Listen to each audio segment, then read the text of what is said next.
Hello friends, आज আমি এসে গেছি চৌমহল্লা প্রাসাদ বা চৌমহল্লাতে। এটি হলো হায়দ্রাবাদ রাজ্যের নিজামদের প্রাসাদ, যা ভারতের তেলেঙ্গানা রাজ্যে অবস্থিত।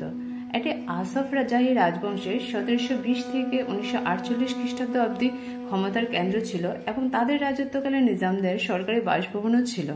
বর্তমানে প্রাসাদটি জাদুঘর রূপে রূপান্তরিত হলেও মালিকানা এখনো কিন্তু পরিবারের কাছে রয়ে গেছে।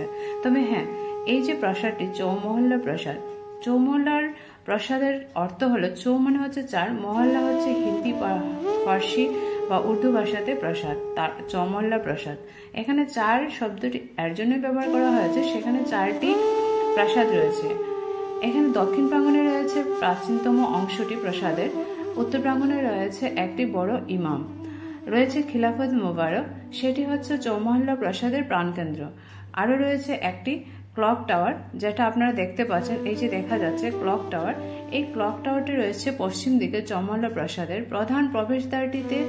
এই ক্লক টাওয়ারটি রয়েছে, সেখান দিয়ে আমরা টিকিট সংগ্রহ করে আমরা এই মহল্লাটি ঘুরে দেখব। সেখানে আরও রয়েছে কাউন্সিল হল, রোশন বাংলা, জাদুঘর এবং সংরক্ষণালয়ে আমরা যখন যাব সেখানে অনেক ধরনের রাজাদের ব্যবহার করা পোশাক, ওনাদের তরোয়াল সবকিছু আমরা ঘুরে দেখব এবং কি কি সংরক্ষণ করে রেখেছেন ওনাদের সময়, সেই সংরক্ষণালয়গুলোই ঘুরে ঘুরে দেখব।